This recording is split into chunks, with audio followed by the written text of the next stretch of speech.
Yo, Juan, vuestro hermano y copartícipe vuestro en la tribulación, en el reino y en la paciencia de Jesucristo, estaba en la isla llamada Patmos por causa de la palabra de Dios y el testimonio de Jesucristo. Yo estaba en el Espíritu en el día del Señor y oí detrás de mí una gran voz como de trompeta que decía: yo soy el Alfa y la Omega, el primero y el último. Escribe en un libro lo que ves y envíalo a las 7 iglesias que están en Asia, a Éfeso, Esmirna, Pérgamo, Tiatira, Sardis, Filadelfia y Laodicea. Me volví para ver la voz que hablaba conmigo y vuelto vi 7 candeleros de oro, y en medio de los 7 candeleros a uno semejante al Hijo del Hombre, vestido de una ropa que llegaba hasta los pies y ceñido por el pecho con un cinto de oro. Su cabeza y sus cabellos eran blancos como blanca lana, como nieve, sus ojos como llama de fuego, y sus pies semejante al bronce bruñido, refulgente como en un horno, y su voz como estruendo de muchas aguas. Tenía en su diestra 7 estrellas, de su boca salía una espada aguda de 2 filos, y su rostro era como el sol cuando resplandece en su fuerza.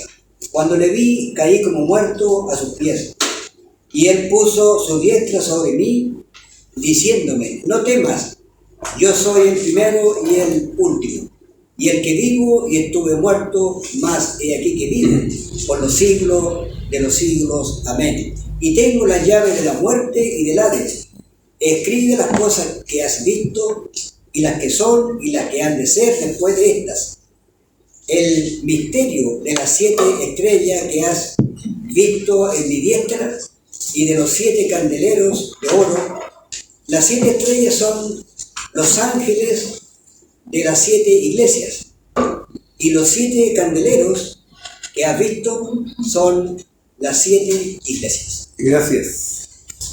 Como hemos venido considerando, el apóstol Juan aquí él se presenta simplemente como Juan, hermano de los creyentes, compartiendo, ¿cierto?, la misma naturaleza divina, esa naturaleza nueva, y también siendo el participante en las tribulaciones, en todos los conflictos que había para los discípulos en aquel tiempo, para los creyentes en Cristo, y él también era participante en el reino de Dios y en la paciencia del Señor Jesucristo. Como vimos aquí, la paciencia tiene que ver con soportar. El Señor soportó tal contradicción de pecadores, nos dice en la carta a los Hebreos en el capítulo 12, tal contradicción de pecadores, solamente por amor a nosotros, porque Él vio el fruto anticipadamente de la aflicción de su alma y por ello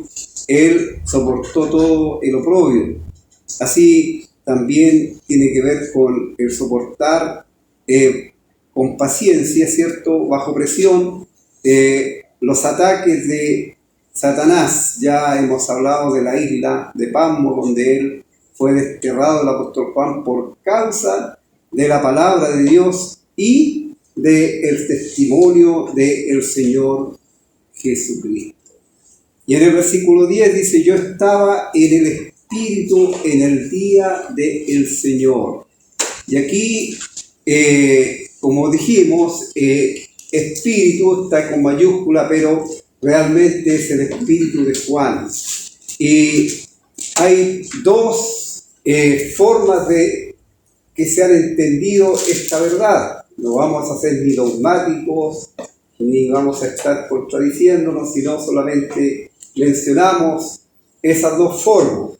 Uno cree que está a la vista aquí un día de contemplación, el día en que Juan está meditando, el primer día de la semana, es estar en lo que tienen a la vista algunos, y él está en espíritu. Estar en espíritu significa estar concentrado en la persona del Señor Jesucristo, meditando en su palabra. Así Otros piensan, por eso digo las dos formas, otros piensan que aquí se trata de un día escatológico. En la Biblia, los días son de 24 horas, los días normales, pero cuando es un día escatológico, entonces es un día largo. Es un día largo, es una forma de mencionar, ¿cierto? Como cuando se mencionan las semanas, que son semanas de años, o sea, una forma de entenderlo.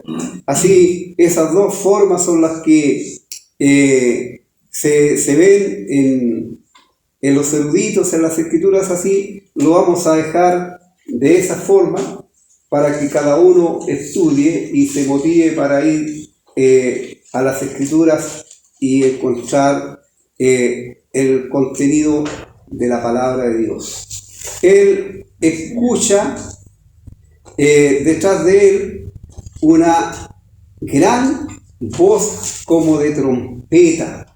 Ahí el apóstol Juan, él trata de explicar esto de acuerdo a lo que él conoce, a lo que él ha escuchado, y para que nosotros también podamos entenderlo. Ahora nosotros sabemos que las trompetas estaban muy asociadas al pueblo de Israel y a las grandes reuniones que allí se celebraban siempre, era con anuncio de trompeta. También vemos que cuando el Señor Jesús venga, se va a tocar, ¿qué cosa? La trompeta. Se toca, porque se tocará la trompeta, dice el apóstol Pablo. Entonces, ese son de trompeta es un llamado a la magna reunión que tendremos todos los creyentes con nuestro Salvador, el Señor Jesucristo. Así es un sonido agradable, fuerte pero agradable, un llamado de atención para, en este caso, para Juan. Así, y esta voz decía: yo soy el alfa y la omega, para decir la primera y la última letra del alfabeto griego. Y sabemos que el Señor Jesús, Él también se presenta como la palabra, el verbo, y Dios, por así decirlo, se ha expresado a través de la persona del Señor Jesucristo, tal como leemos en el primer capítulo, ¿cierto?, de la carta a los Hebreos. Dios, habiendo antes hablado a los padres por los profetas, ahora nos ha hablado por el Hijo. Así vamos a dejar el estudio abierto y deseando que sea obviamente de mucho provecho y dirigido y guiado por el Espíritu Santo en esta tarde también. Tal como se dijo, nos vamos a seguir encontrando con algunos casos en que hay diferencias de opinión, de hecho, entre los mismos eruditos. No hay concordancia en algunas cosas, y que muchos menos nosotros nos vamos a poner de acuerdo en algunas cosas. Lo importante es plantear los argumentos para que cada uno tenga el convencimiento en su propia mente de cómo interpretar el pasaje. Ahora bien, también obviamente hay ciertos principios bíblicos, doctrinas que son tajantes en cuanto a la interpretación. En eso sí vamos a ser claros y tenemos que estar de acuerdo en cuanto a las doctrinas básicas y fundamentales de la Escritura. Aquí, tal como se dijo, el tema de la trompeta, la voz de trompeta era significativo para el pueblo. Muchas veces se ve en el Antiguo Testamento, en relación a Israel, que se tocaban las trompetas para convocar al pueblo, para advertir algún peligro, y quizá está aquí conjugado estas dos formas en que, tal como se mencionó, en que cuando el Señor venga, ¿cierto?, se va a tocar la trompeta, que viene con voz de trompeta, y la idea de una trompeta es que nadie queda ignorante a un sonido tan fuerte como la trompeta, que llama la atención, por lo menos, ¿sí? Entonces, aquí quizás está ambas ideas, el hecho de poder convocar, la idea de advertir, la idea de poder llamar la atención a los creyentes, el hecho de que el Señor viene a dar cumplimiento a todos los planes de Dios. en la mayoría de lo que se menciona en el libro, la iglesia, los creyentes, no vamos a ser participantes de todos los eventos que van a ocurrir, porque la iglesia, según lo que se da a conocer en la Escritura, la iglesia va a ser sacada antes del periodo de juicio que vendrá sobre los moradores de la tierra. Esa es la expresión que se usa en varias partes de la Biblia.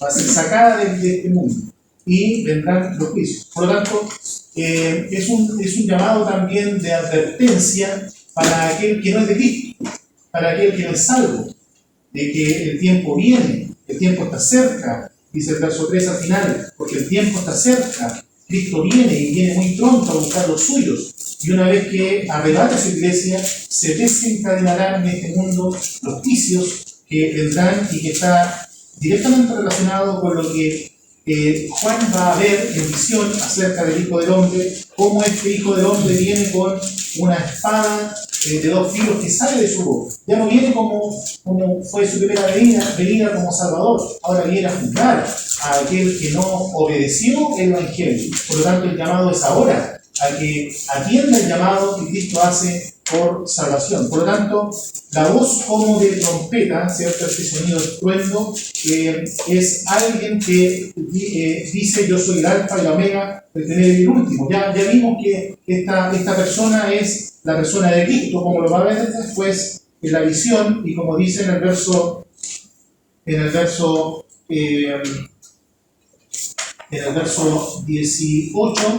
que está hablando, y la visión que se va a ver es uno que vive y estuvo muerto. ¿Quién es? Cristo Jesús. Él es el yo soy, el alfa y la omega, el primero y el último, el inicio de todas las cosas, el motivo de todas las cosas y la consumación de todo el plan de Dios.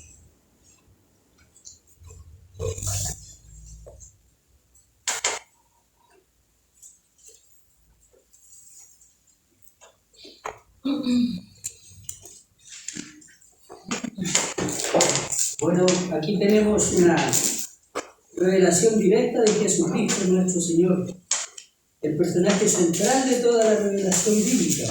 Jesucristo es tanto el autor de este libro como su objeto.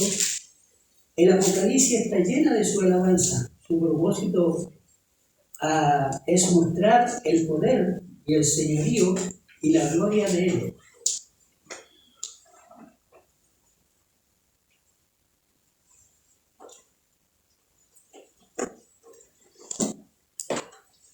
Ahora, cuando dice, escribe en un libro lo que ves,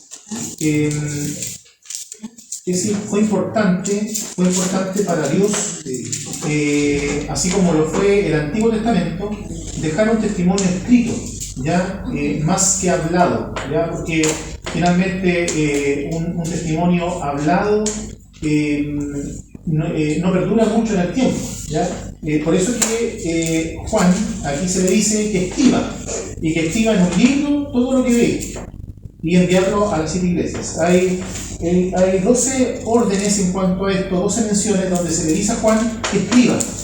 Y hay unas bien relevantes, ¿ya? En este caso es en general de lo que debe escribir de este libro de Apocalipsis. Se va a mencionar en el capítulo 14 que escriba acerca de los muertos que mueren en el Señor. En el capítulo 19 acerca de la cena de las bodas del Cordero. Y en el capítulo 21 acerca de la creación de las cosas nuevas. Es decir, enfatiza aún más algunas cosas que sí debe escribir. Y en el capítulo 10, queda como tarea, hay algo que no debe escribir. Interesante. Aquí le dice lo que debe escribir. En el capítulo 10 dice, no escribas esto.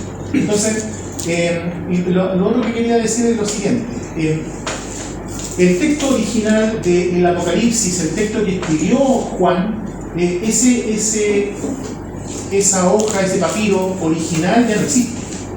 Lo que se fue dejando después fueron manuscritos que fueron hechos por escribas dedicados a tomar la copia original e irla transcribiendo. Por lo tanto, lo que nosotros tenemos aquí del libro son los manuscritos que se fueron escribiendo después del original. Ahora, eso no debiese ser para nosotros algún síntoma como decir, entonces yo no tengo aquí el original, por lo tanto yo desconfío de lo que está escrito acá. No, para poder transcribir del original a los manuscritos y a las versiones que tenemos hoy, los judíos y también después los creyentes, los eruditos que vinieron después los escribas, eran muy recelosos y eran muy dedicados a hacer la copia original, ser lo más fiel a la copia original. Por lo tanto, lo que tenemos aquí, si bien no es el original que escribió Juan, sí es el manuscrito finalmente que después, por mucho tiempo, se fue transcribiendo y llegó por la gracia de Dios a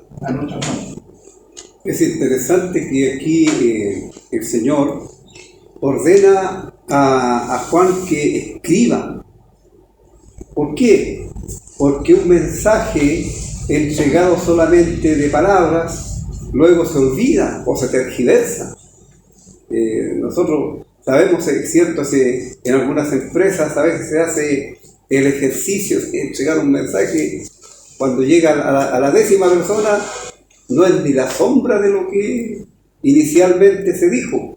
Entonces es importante. ¿Por qué? Porque al escribir Juan, él va a escribir exactamente lo que él escuchó, lo que él vio, lo que él consideró, y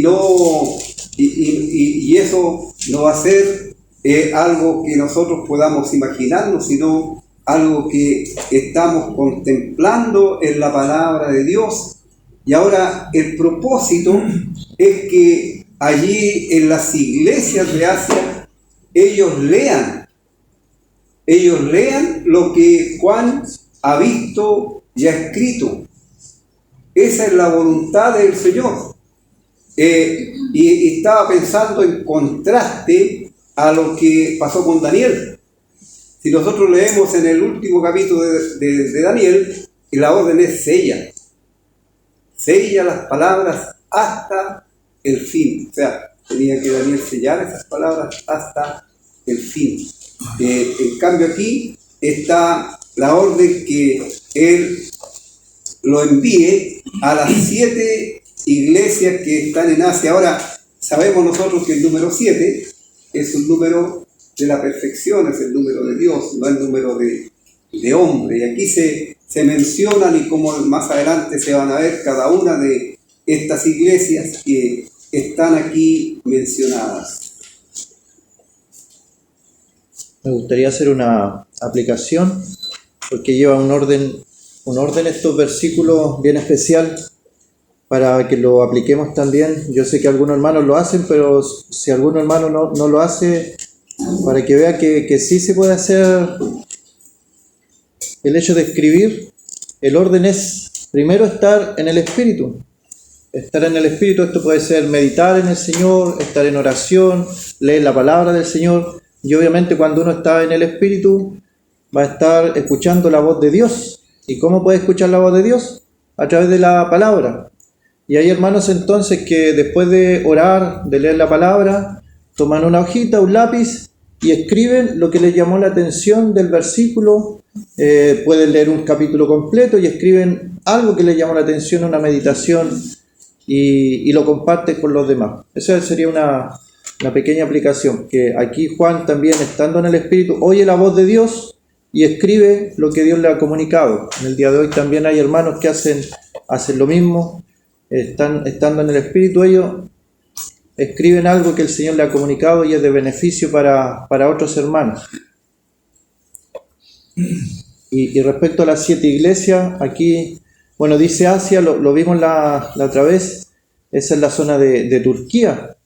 A esa zona se le llama Asia, porque hoy día si uno ve un mapa y busca Asia, le va a aparecer un continente completo, pero esta zona de Asia era un terreno más pequeño, parte de Turquía, en esa zona, Turquía actual. Y antes de Turquía, hermano, era Roma, y antes de Roma, Grecia, el sector se llamaba Anatolia. Y estaba pensando, hermano, en el versículo 11, cuando dice, un poco antes de la mitad del versículo 10, dice oí una voz como de trompeta. Claro, Juan dice que oye una voz como de trompeta. Estaba pensando en que, bueno, aquí el Señor se anuncia como Él, como el Alfa y la Omega, y en el versículo 8 lo vuelve a repetir, o sea, lo menciona en el versículo 8 y posteriormente en el versículo 11. El Señor aquí da a entender, ¿cierto?, que sella la visión con la autoridad de su nombre, el número humano. Como también lo hace en el versículo 8, como lo dije, donde dice yo soy el alfa y la omega, con la primera y última letra del alfabeto griego, como ya se ha comentado, declarando su completa autoridad y soberanía como el Señor de todo. En Isaías 44:6 dice así Jehová, Rey de Israel, y su Redentor Jehová de los ejércitos: yo soy el primero y yo soy el postrero, y fuera de mí no hay Dios. Aquí Dios enfatiza su supremacía, su exclusividad como el único y verdadero Dios. Luego ordena a Juan escribir lo que ve en un libro y enviarlo a las 7 iglesias donde lo que llama la atención es cada una de las cartas que el Señor, Dios, envía a través de Juan. Tienen un orden también donde Dios comienza con un elogio, después con un reproche y una advertencia. Eso es como que llama la atención.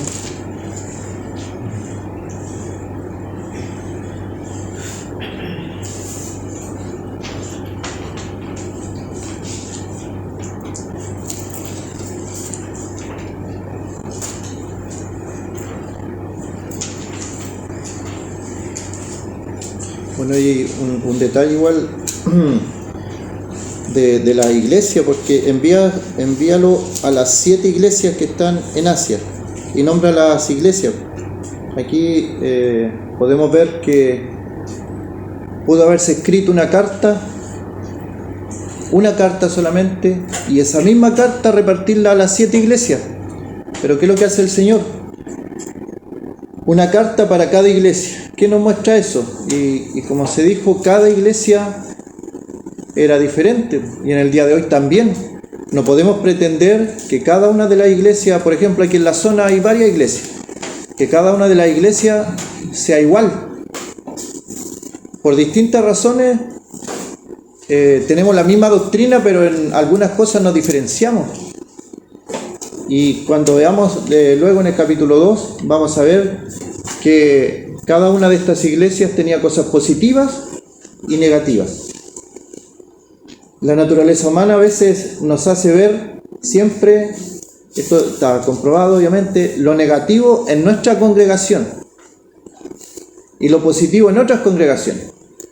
Y así otros hermanos de otras congregaciones van a encontrar mal aquellas congregaciones, cuando vienen aquí van a ver todo lo bueno. Es algo lógico que pasa. Lo mismo sucede con las familias, porque todas las cosas en apariencia uno no conoce o desconoce todos los detalles que suceden dentro de la familia. Por lo tanto es algo lógico que pase eso. Pero lo que quería resaltar es que cada iglesia es diferente. No podemos pretender que todas sean iglesias uniformes. Lo mismo le pasó a Pablo cuando andaba en diferentes iglesias. Cada una de las iglesias tenía diferentes problemas, cosas positivas y cosas negativas. Aquí después vamos a ver cada una de las características de cada iglesia. Sí, pero has venido a pensar con el versículo 11 donde dice, ¿a qué se refiere donde dice lo que ves? Porque ya las visiones no venían todas, ¿cierto?, en un instante o aquí fueron momentáneas. No sé lo que estaba viendo el apóstol. Escribe las cosas como dice en un libro, las cosas que ves. Se refiere al libro o a toda la interpretación de la visión. Y lo otro que me llama la atención es que hay una exclusividad de la iglesia, como decía el hermano, ¿cierto? Y cada una con cada condición, y las condiciones para que son no tan mejores como la del Señor Jesucristo a toda esta iglesia. Y eso me llama la atención. Bueno, las cosas que ves eran las que el Señor le iba a mostrar a Juan para que él escribiera y enviara a las iglesias, y obviamente también lo que iba a venir después. Ahora, llama la atención que el Señor conoce exactamente la condición de cada una de las iglesias. Así como nos conoce a cada uno de nosotros. Ante Él todo está descubierto, no hay nada que se pueda encubrir. Y a mí me llama la atención, por ejemplo, que comienza con la iglesia que perdió el primer amor. Es decir, no le estaban dando el primer lugar al Señor. El primer lugar que correspondía al Señor lo está ocupando otra cosa. Y termina con la última iglesia, la iglesia falsa, la iglesia profesante, donde el Señor está fuera de la iglesia llamando a las personas a que salgan y vengan a Él. Así son detalles que se pueden ir, ¿cierto?, considerando, porque después vamos a entrar de lleno a ver a cada una de las iglesias en particular y cómo el Señor examina y Él viene preparado y se presenta en la condición perfecta para la condición de cada una de las iglesias. Es decir, en un sentido común, diría yo, cuando uno piensa que el apóstol Juan está recibiendo la visión y está viendo todo esto, y uno puede pensar qué capacidad del apóstol para retener todo esto y después escribirlo. No hay que olvidar. Sí, él vio todo eso, pero la inspiración para escribirlo también bajo la dirección del Espíritu Santo, porque es palabra de Dios.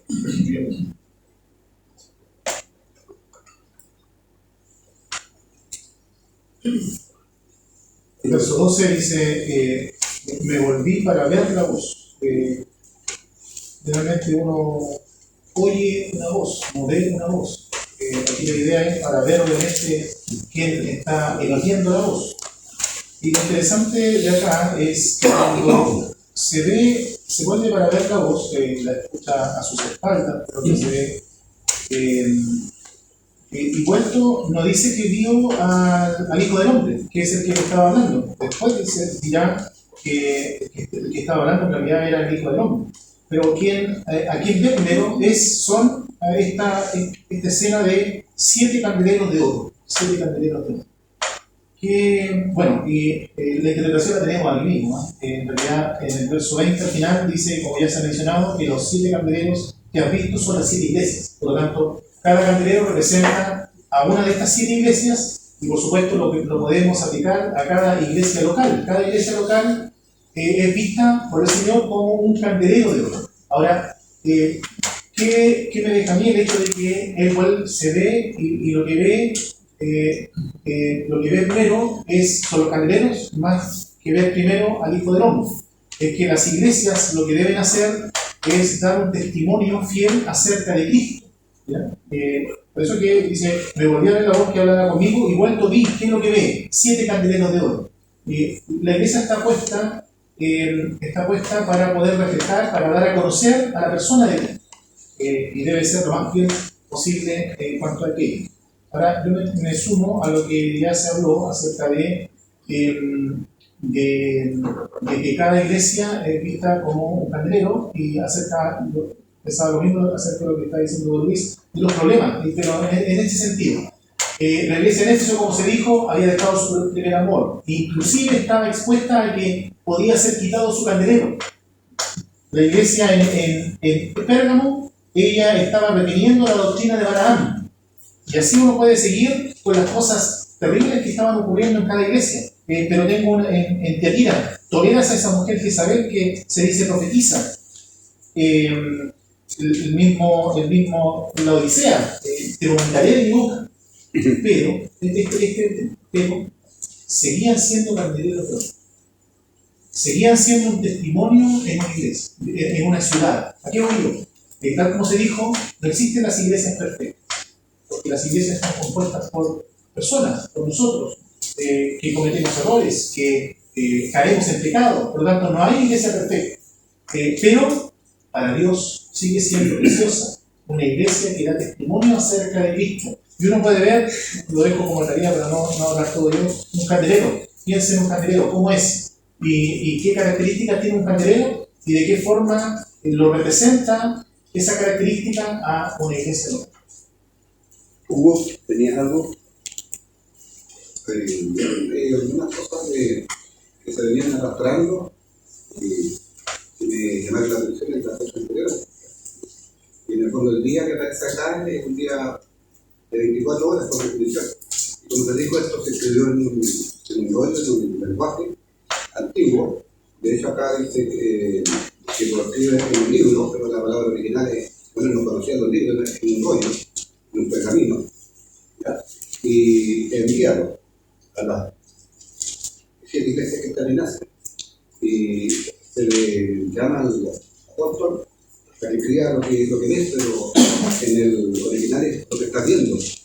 Porque él tuvo una visión y todo lo que está viendo, Dios que manda a, y lo repite en todas las, adelante como escribe, y como dijo el Espíritu permitió, ya, la voz fuera impresa, y ahora nosotros podemos deleitarnos a ver acá cómo quedó escrita. Y lo otro es recordar que es un libro que siempre nos vamos a encontrar cuando dice acá una gran voz, como de todo. No era una trompeta, es interesante. Pero sonaba una voz que seguramente algunos piensan que estaba en una cueva, sonaba mucho, pero era como de trompeta. Cuando uno escucha la voz de trompeta, entiende el simbolismo que se está dando, y efectivamente aparecen las iglesias que más adelante se van a ver, y como dijo Felipe, todas tienen una lumbrera, todas son buenas o malas, pero todas son congregaciones que han perdido el amor, han perdido la sonrisa, casi vomitar, pero han retenido la palabra. Incluso algunas hasta idólatras han tenido doctrinas falsas, pero aún así en medio de ellas hay creyentes. Tenemos nosotros toda la verdad en este lugar. En otros lugares también hay creyentes con sus falencias adoran así. Bueno, aquí vamos a encontrar lenguajes figurados, como en el caso, ¿cierto?, del versículo 12, porque una voz no se ve. Aquí el sentido es que él va a volverse para ver a la persona de la voz, a la persona que le está hablando. Ahora, retomando lo que había dicho Felipe acerca de la iglesia, el candelero de oro, la iglesia está puesta en el mundo, y voy a leer esto, todos lo conocemos, pero para que lo consideremos.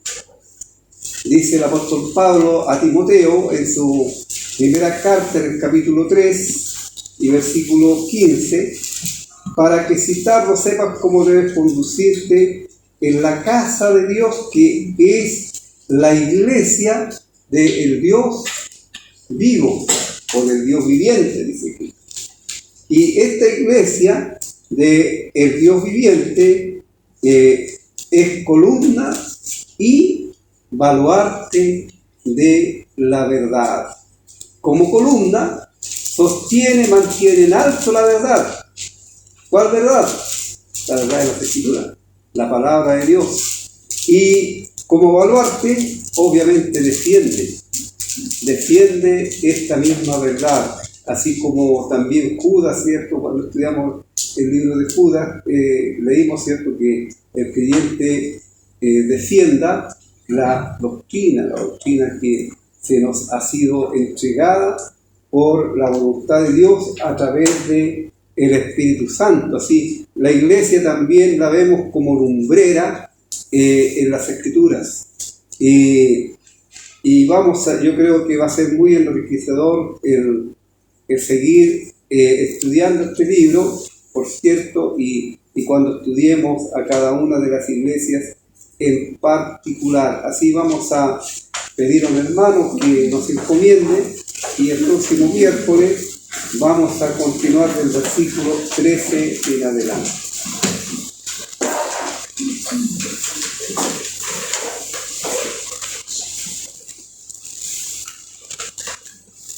Gracias le damos, Padre, esta tarde por este día que nos ha concedido salud y vida, Padre, y nos ha puesto este deseo en nuestro corazón de reunirnos, Padre, y obedecer a su mandato que nos dejó su Hijo, Padre, antes de partir, que nos congregáramos, Padre. Ciertamente eso es lo que Él manda a los suyos, Padre, que nos congreguemos para exhortarnos, para edificarnos en amor, Padre, para aprender, Padre, para tener esta comunión, esta armonía que usted se goza con los suyos. Le damos las gracias por la promesa que nos dejó, Padre, ciertamente donde habían 2 o 3 congregados en su nombre, allí usted iba a estar en medio de ellos. Oh Padre bendito, venimos con ese propósito, Padre, y estudiar, Padre, esta revelación de este gran ser, Padre, tan maravilloso.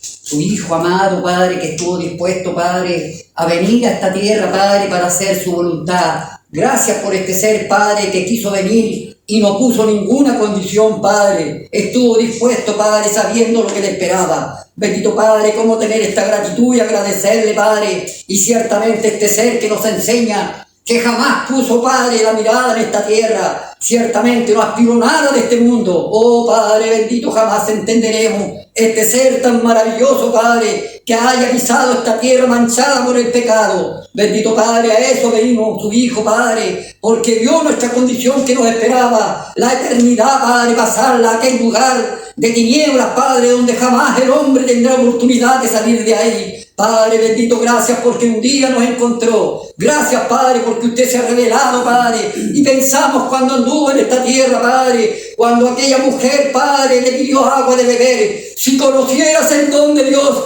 y quién es el que te dice dame beber, tú le pedirías agua viva y Él te daría. Oh Padre bendito, jamás entenderemos, Padre. Le damos las gracias, Padre, porque era este misterio, como dice su palabra, grande es el misterio de la piedad. Dios fue manifestado en carne. Gracias, Padre, por este ser tan maravilloso que se revela aquí en su palabra y nos dice, Padre, Él ve en la actualidad, Padre, cómo están sus iglesias en esta tierra, Padre, lo que estamos pasando, Padre. Él está fuera de la puerta. Si alguno oye mi voz, yo abriré la puerta, Padre. Él lo tenemos afuera, como dice la advertencia, Padre, cuando se despide de aquella iglesia de la Odisea. Bendito, Padre, y usted nos abra el corazón, Padre, que aprovechemos bien, Padre, este soplo de vida que nos ha dado. Gracias, Padre, porque usted ha permitido y todavía tenemos tiempo y le damos las gracias, Padre, porque la puerta todavía está abierta para aquellos que no quieran creer, aquellos que se justifican, Padre, irán a sufrir por su propia voluntad. Grande es su misericordia y grande es su amor. Bendiga este día, Padre, y bendiga su palabra. Al retirarnos en sus manos quedamos, bendito Padre, en el nombre bendito, santo y digno de nuestro bendito Salvador, nuestro Señor Jesucristo. Amén.